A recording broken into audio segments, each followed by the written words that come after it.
talk about time management using some resources from the Together Teacher. It's really important to think about time management as you're approaching this year as a first year teacher as well as a graduate student. Here are our norms for learning. You are already familiar with these. I will give you a moment to read through them yourself.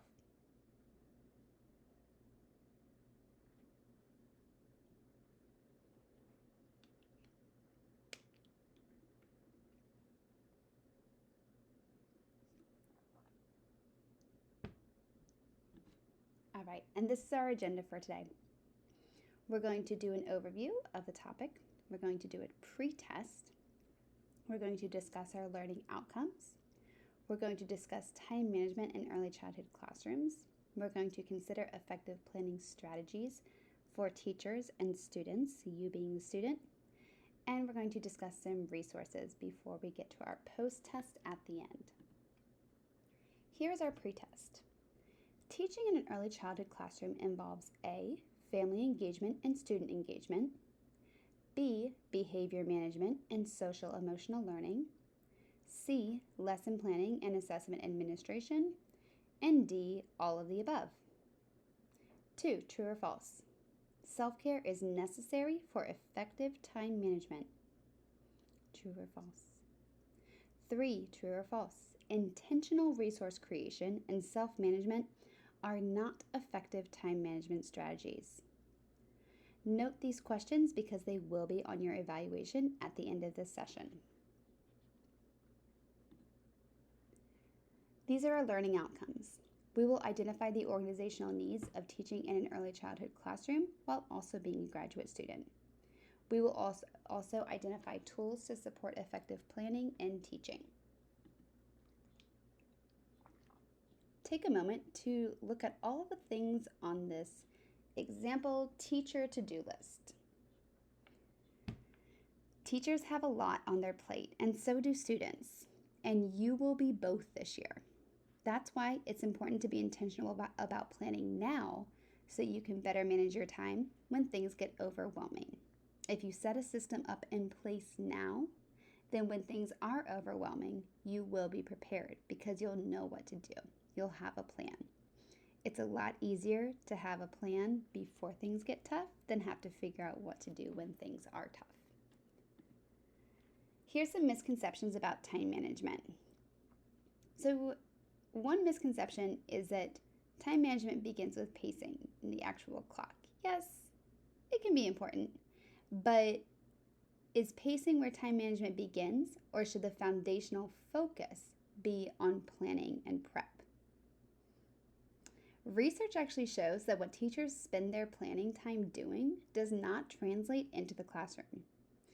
For example, teachers might spend a lot of time putting up art displays or bulletin boards, which can be very valuable and can support students in feeling comfortable in their environment and making it a great place for learning. However, being mindful of how much time you're spending doing that kind of work, as well as how much time you're spending preparing for a read aloud or a morning meeting, is really, really important. The premise behind the concept of the Together Teacher is to identify how teachers can not only manage the time in the classroom, but also their time preparing to be in the classroom. Some other misconceptions, I hate to break it to you, is that planning becomes easier after the first year. You can know what to expect after the first year, but you're always going to have different students. And so this is why it's just as important for you to plan as it is for your mentor to plan as well. Before you began this video, you should have completed your DISC styles and to give you a sense of how you manage your time and what kind of worker you might be. So I want to take a minute to kind of go through each of these styles and think about ways that you can improve time management based on your types. So if you're a C style, you might be the kind of person who wants to make sure that you do things just right and everything needs to be perfect. To improve your time management, rather than spending a lot of time working on one little thing, you need to make sure not to make perfection the enemy of the good. So you might want to kind of consider the value of good versus perfect. if you were a D style, you might be a little bit impatient and want results right away. So in tasks that require you to wait to see results, you might give up or try something different before you see if it's really working. And in education, the results might take a week, they might take a month, they could even take a year. So make sure that you stay the course if you're a D style. If you're an S style, you might have the opposite problem. You might be fine at waiting for the long term, and you might be very persistent and keep holding on to things, which is good. Your motto might be, good things take time. However, sometimes things need to get done, and they need to get done pretty quickly. So you can kind of remind yourself when you notice that it's taking you a while to get something done, that you can just do it and just get it done. Now, the I style really likes starting things. They love new tasks, they love exciting projects, but their interest might wane as things continue down the line. So you might need to remind yourself to stay disciplined and stay the course. So be mindful, take a look, examine these different styles, and consider your style. Consider how it might impact how you'll work this year and the areas that you'll need to grow as well. Now, speaking of different styles, in the next few slides, we're going to look at a couple different teacher personalities. And because you'll be working in a teacher team, you might see these different personalities across the board. One isn't better or worse than the other, they're just different. But it can be kind of fun to see which one you might fall into. So this might be a lot of you guys. You're an excited new teacher and you are ready to go. And this can be really, really good. Hold on to this as long as you can, but use this energy to put systems in place now so that you'll be ready when things get a little tough. You might have the overachiever, the person who's been planning since June. This might also be you, or it might be your mentor, or it might be your TA. So know this person has got a plan and they're ready to go. And then, of course, you might have the unbothered teacher. And that's fine too. Everyone has their own strengths. But just make sure that as you're going through the school year and you're thinking about yourself and you're thinking about your teammates, what are some areas for growth that you can try and implement within your range, your locus of control, to make sure that you are not overwhelming yourself or overwhelming your teammates. At the end of the day, no matter what teacher you are, what really matters is essentially what's happening in this picture. So let's take a look. In this picture, I see engaged and generally happy students. Does everybody see the joy in this interaction? We can see the smile on the students' faces, and we can see how interactive and involved the students are. But what really matters in this picture? Something that I notice is that the teacher is fully engaged. She's not digging through her lesson plans to see what she's going to be teaching next. She's able to really engage with her students while they are learning. And she can also create happy and exciting learning opportunities. We find that planning really matters if we want our interactions with students to be productive and nurturing simultaneously. So, to have many happy, productive, present moments like we see in this picture, we need to look at effective planning, what it looks like, what it entails, and how you can achieve it. Self-management, how managing your care and nature along with your non-negotiables can influence time management.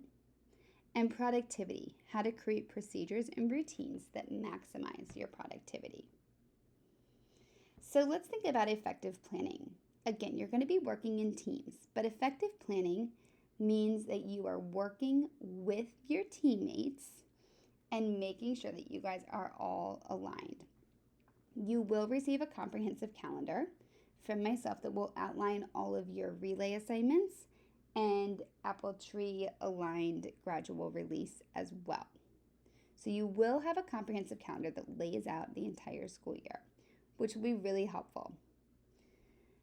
Thinking about effective planning as well, though, you need to have routines and procedures in place to help buoy you in those moments when things get a little bit tough. So, having a routine of a sacred meeting time, which you will weekly with your mentor teacher, and having routines about how you'll organize centers each week. Having personal study routines. For example, maybe every Thursday night you study from when you get home from work until dinner time. That can be your relay study time. Something else that can be really helpful can be having procedures. So having something that you just know that it's going to work for you every single week. For example, you might lay out your outfits on Sunday so you know what you're going to have to wear and you're not scurrying in the morning. Making sure that you have routines and procedures can ensure that you are getting to school on time and prepared and unflustered to be able to interact meaningfully with your students during the day. Something that's also important to note is that there will be modifications.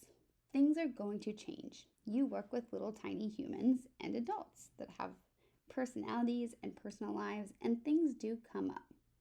So how will you manage those modifications? Will you have enough of a structure that if 1 week is thrown off, will you be able to get back on the next week? Or do you need to have a catch-all time? Maybe Thursday is your typical relay work time, but maybe Saturday morning you're also going to set aside 2 hours just to get organized for the week and make sure that you're ready to go.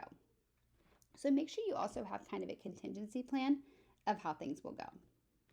And remember, to contribute to your team and be effective, a better me will equal a better team for the school year.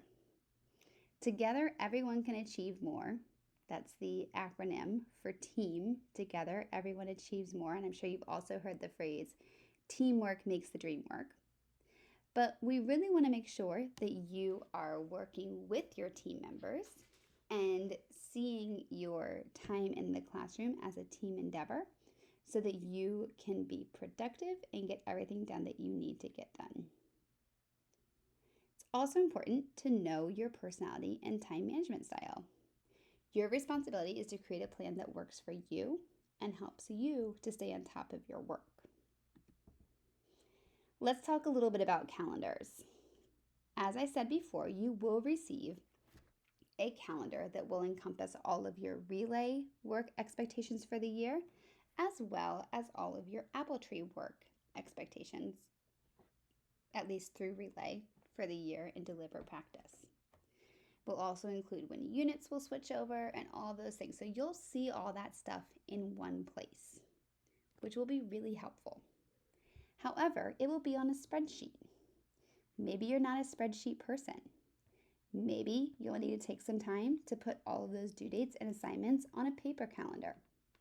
Maybe you'll need to take that time to put all of those due dates and assignments on some kind of virtual calendar, maybe on your Google Calendar. You also will receive regular invitations on your Google Calendar. So it's important that you're using that and staying on top of it so that people within the Apple Tree network know when you're coming to events and what you're planning on attending. We also have provided some resources in your email that can show you how you can break down your personal and your work as a student, as a relay student as well. So do take some time to go through those resources and see what works best for you. Remember, a major component of time management in early childhood classrooms is being strategic and working with your team. So making sure that you are staying organized and able to contribute positively to what you've agreed to do for your team can really help you maximize your planning time. Think of it as a strategic investment. You want to ensure that when things do get tough, you have systems and routines in place. Let's talk a little bit about self-management, because your life isn't just about your work and school, even if it might feel like that a little bit over the next 2 years. This will be a busy time, and you will be focusing a lot of your priorities on work and going to school, and that's normal and natural, And it's fine. It's okay if it's a busy time of your life. It's supposed to be. You're in graduate school and you're starting a new job and a new career.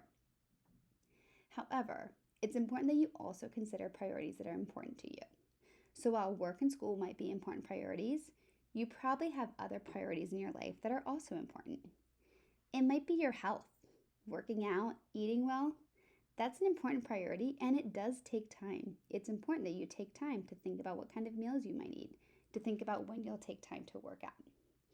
Could be that your friends and family are a very important priority. So making sure that you set aside time to go for walks or call friends on the phone and just catch up. Take a moment just to think about what your priorities are. I'm going to pause for a minute, and if you can just jot down in a notebook what the priorities in your life are.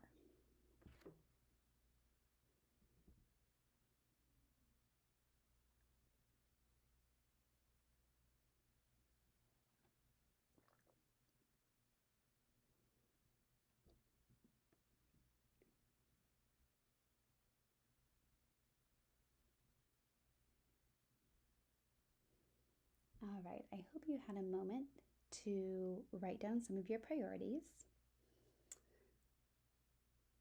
Intentionally, these spinning clocks are here as well. I'm not quite sure if they were distracting, but they might have been. And they can kind of be an example of how things can sometimes feel when you have a lot of things going on. So just note this as we're going through about ways that you can quiet some parts of your life when you need to focus on other parts of your life. So imagine, let's say you had a priority written in that middle rock right there. What happens if you didn't have a chance to keep that priority and it tumbled over? What would happen to the rocks beneath it? What would happen to the rocks on top? The rocks on top, of course, would have fallen over. And you would probably spend some time trying to pick them up and put them back on the rock that had fallen. But in the time that you're spending fixing those priorities that had fallen over, you also have neglected the priorities that had stayed in place. So it's really important to note that self-management is an important part of time management. Teachers must practice prioritizing things that they want to nurture and also be aware of their non-negotiables if they want to be successful in balancing all of the areas of their life. You all have robust, exciting, full lives, full with many people and many things and many activities. Of course, working in schools and going to school are big parts of this, but you want to make sure that you are nurturing the other parts of your life as well. So thinking about how you can have a work-life balance. Children benefit from having teachers who actively care for themselves. You owe yourself time away from work to ensure that you are rejuvenated enough to handle all the surprises of a day in an early childhood classroom. If you think about it, there's 24 hours in a day, and you're only working or at school for about a third of those hours. Granted, thinking about waking hours, there might be a couple less, but you have time in your day to nurture your work-life balance. So think about how you want to start your day. Do you want to take some time for yourself? Do you want that to be a time when you're getting some extra sleep? Think about how you want to end your day. Think about how you want to come home from work. Make sure to put time with yourself and time with your friends and family on your calendar as well. So maybe there's a workout class that you want to go to every Wednesday. You can put that on your calendar and make sure that you stick to it. Treat it just like you would treat your relay class, so you make sure you stick to it and respect that time that you've set aside for yourself.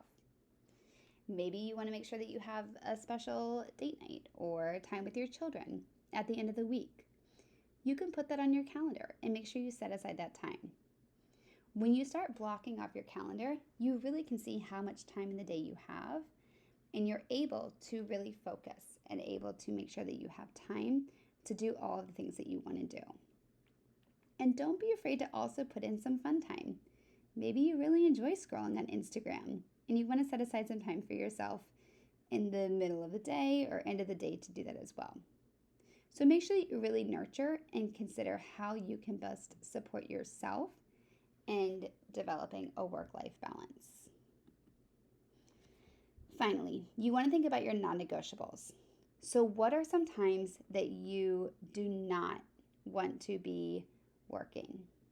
And this can motivate you to get work done when it's time to get work. In most schools, students will nap for between an hour to an hour and a half, if not longer sometimes.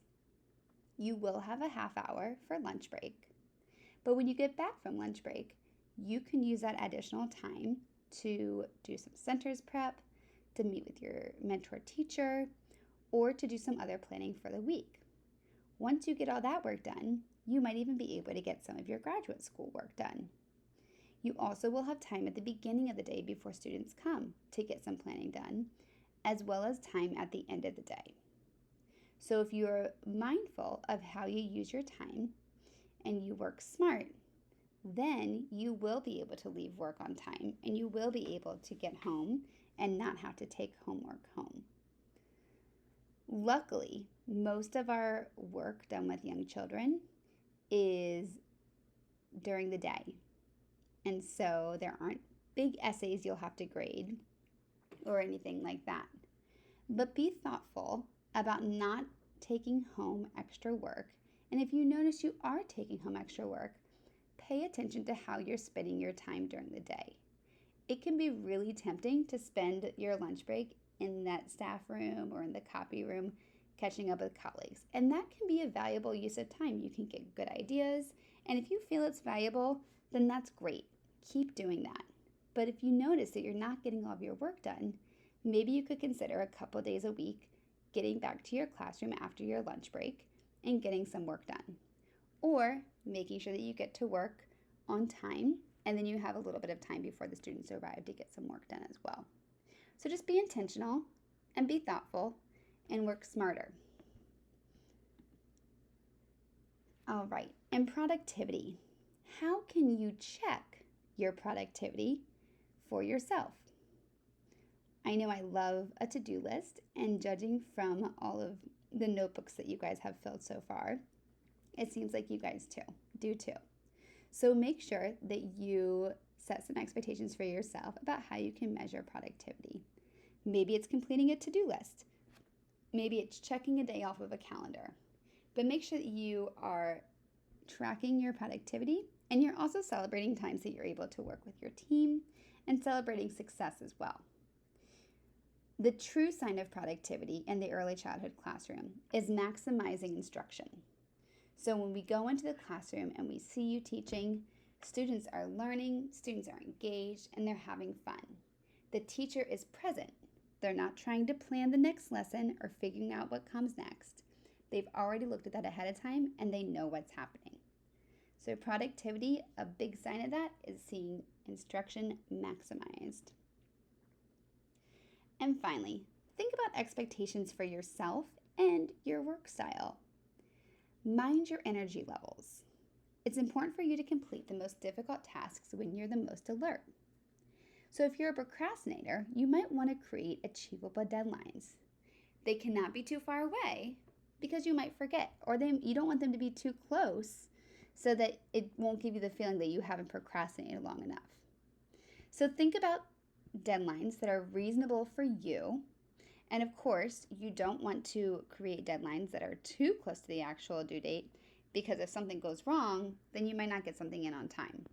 So make sure that you're being realistic and reasonable with yourself about what an appropriate deadline is for you.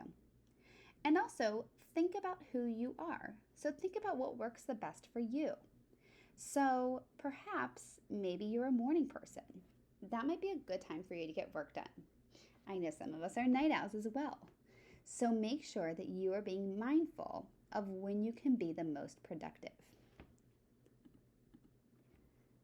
And finally, in conclusion, Your aim is to create a year where you are balancing all of your responsibilities and utilizing most of your time to enjoy the year of learning and growing with your students. So you will be a student and you will be a teacher all at once. And it is a lot of work. It could get hard. But if you set up systems now and you have a plan in place, when things do get hard, you won't have to figure out what to do. You'll already know what to do and you'll already have a plan. So before we go, I want you to take a look at some of the resources in the email. I want you to think about the weekly planner, how you can divide up your priorities with personal, school, and self. And I want you to also take a look at the meeting with myself and see if that might be something that could be helpful for you. Maybe that could be something that you'll do every Monday morning before the students arrive. Or it might be something that you'll do Friday afternoon while the students are napping. You can have a meeting with yourself and make sure that you're ready for the next week. Whatever it is, do make a plan. Make sure you have a plan. Plan. No, things won't always go according to plan. But if you have a plan, they're more likely to. All right. And finally, here is your post-test. This will be in the evaluation. And again, like I said before, planning for success. Things don't always go according to plan. But if you have a plan, they're more likely to. So make sure you plan for success. Make sure you take a look at the templates. And I look forward to seeing your evaluations at the end of this session. And finally, if you want some resources, here are some listed. Happy to share them at any time.